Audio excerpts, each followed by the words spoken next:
안녕하세요. 고건양입니다. 명나라와 청나라 황제들이 하늘에 제사를 지내던 신성한 공간이었던 천단은 1998년 유네스코 세계문화유산에 등재됩니다. 천단의 설계와 배치가 2000년 이상 중국을 통치했던 봉건 왕조의 절대적인 권위와 우주관을 상징하는 독보적이고 희귀한 증거라고 인정을 받은 것이지요. 이러한 천단 안에는 기년전과 함께 천단의 핵심적 구성 요소가 되는 황궁우, 황치홍위가 있는데요. 오늘은 여러분에게 황궁우 속에 숨겨진 건축 기술과 흥미로운 중국 황실의 우주관을 들려드리겠습니다. 황궁우는 천단의 남쪽 구역 중심부에 위치하며 황제들이 하늘에 제사를 지낼 때 사용하던 천신과 황제 조상들의 위패를 보관하던 전각입니다. 평소 제사를 지내지 않을 때는 호천 황제의 위패를 이곳 황궁우에 모셨다가 제사를 지낼 때 이 위패를 꺼내어 환구단에 모셔놓고 제사를 지냅니다. 호천 황제는 육아의 제사에서 최고의 신인 동시에 국가급 제사의 핵심 대상이라고 할 수 있습니다. 그래서 황궁우는 마치 신들의 침실과도 같은 곳이지요. 황궁우는 건축 자체로도 중국 고대 건축 예술의 정수를 보여주면서 중국인들의 독특한 우주관을 반영하고 있습니다. 먼저 황궁우는 둥그런 원형 건물인데요. 이는 하늘은 둥글다는 중국의 천원지방 사상을 나타냅니다. 지붕은 기년전의 푸른색 기와처럼 하늘을 그대로 옮겨놓은 듯 신비로운 느낌을 줍니다. 다음으로 황궁우는 독특한 기둥 배치도 주목할 만한데요. 황궁우는 8개의 기둥으로 된 원형 단층집입니다. 건물 안에는 8개의 기둥이 있어서 원추형 처마를 떠 받치는 독특한 건축 양식을 보여줍니다. 이러한 건축 양식은 중국에서도 매우 드물게 보인다고 합니다. 자, 이제 황궁우가 있는 정원에서 많은 관광객들의 발걸음을 멈추고 호기심을 극대화시키는 신비로운 능력을 가졌다는 회음벽을 소개해 드리겠습니다. 회음벽의 원리는 소리의 반사와 초점 효과에 기반합니다. 벽돌로 가지런히 이어진 매끄러운 원형 벽면이 소리를 분산시키지 않고 벽을 따라 반사시켜 전달되도록 설계된 거죠. 이론적으로는 벽의 한쪽에 대고 속삭이면 멀리 떨어진 반대편에서도 그 소리를 들을 수 있다고 해요. 그런데 실제로는 회음 현상을 경험하기 매우 어렵다고 하는군요. 그 이유는 뭘까요? 첫째는 주변 소음 때문입니다. 천단공원은 전 세계 관광객들이 항상 붐비지요. 사람들의 말소리와 발걸음 소리 같은 주변 소음이 소리의 전달을 방해하는 요소가 됩니다. 둘째로 바람, 습도, 온도 등 환경적 요인도 있고요. 셋째는 측정 및 실험의 어려움도 한몫합니다. 효과를 보려면 정확한 위치에 서서 벽을 향해 소리를 내야 하는데 관광객들은 아무래도 대충 하게 되지요. 넷째로는 오랜 세월이 지나면서 벽면이 미미하게 손상되거나 마모된 것도 소리 반사율을 떨어뜨릴 수 있습니다. 마지막으로 과장된 기대치가 있는데요. 매스컴이나 인터넷을 통해 회음벽의 신비로운 효과가 과장되어 알려지면서 실제 경험과의 괴리가 생기기도 한 거지요. 그래서 전문가들이 말하는 회음을 경험할 수 있는 팁은 우선 소리가 부딪히지 않도록 사람이 없는 매우 조용한 환경에서 담장의 왼쪽이든 오른쪽이든 북쪽을 향해서 말을 해야 한다고 합니다. 왜냐하면 남쪽에는 3개의 문이 있어서 소리 전달이 어렵다는군요.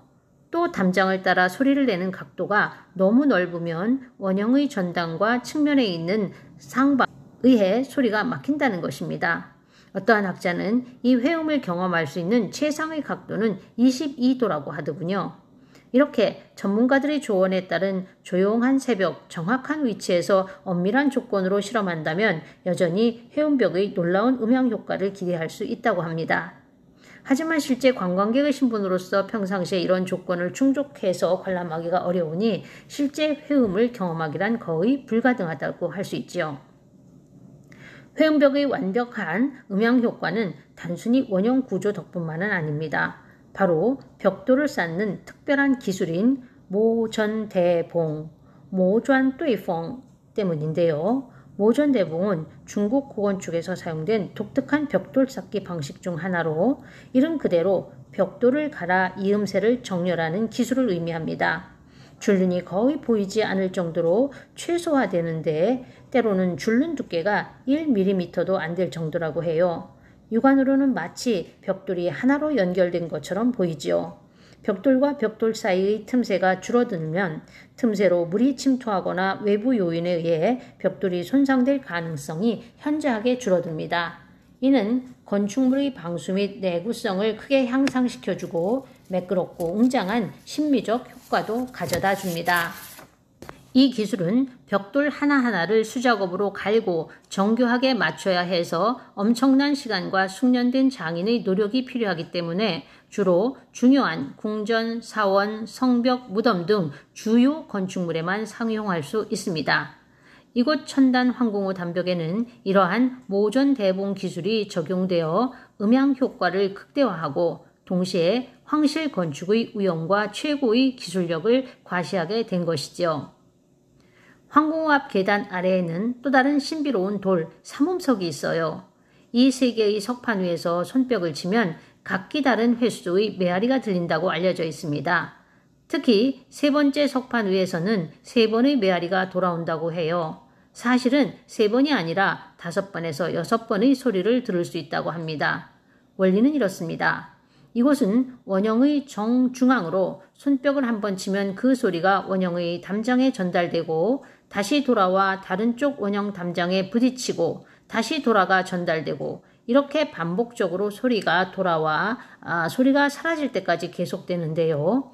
매우 조용한 상태에서는 5번에서 6번의 회음이 들린다고 합니다. 보통은 3번 정도 회음이 있다고 해서 삼음석이라고 하는 거죠. 그런데 삼음석에서 회음을 들을 수 있을 때는 또한 조건이 매우 까다롭습니다. 주변에 사람이 없어야 하고 주변의 모든 문을 꼭 닫은 상태로 한 사람이 삼음석에 서서 정원의 안을 바라보고 말을 해야만 큰 회음을 들을 수 있다는 것인데요. 이것은 인간의 작은 속삭임도 하늘은 마치 우레소리처럼 크게 들을 수 있다는 의미를 가진다고 하는군요. 이렇게 회음벽과 삼음석의 회음 현상은 고대 중국 건축가들의 뛰어난 음향학적 지식과 기술을 보여주는 증거이며 황제가 하늘과 소통하는 신비로운 분위기를 연출하기 위해 부여한 해석이라고 할 수 있습니다. 그렇다면 이런 회음 현상은 건물을 짓기 이전에 미리 알아서 계획에 의해 만들어진 것일까요?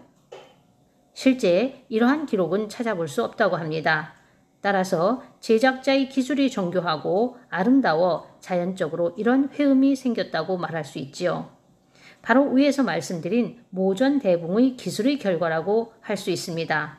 결과적으로 황공우는 단순한 건축물을 넘어서 중국 고대인들의 우주관, 뛰어난 과학기술, 그리고 황실의 신성한 재래문화가 융합된 결과물이라고 말할 수 있습니다.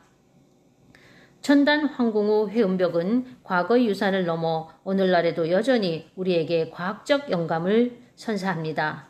어쩌면 미래의 건축에도 이러한 자연의 원리를 깊이 이해하고 적용하는 지혜가 필요할지도 모르겠네요. 다음번엔 또 어떤 흥미로운 내용으로 여러분을 찾을지 기대해 주시고요. 오늘 영상은 여기까지 마무리하겠습니다. 제 영상이 흥미로우셨다면 좋아요, 구독 버튼 잊지 마세요. 감사합니다.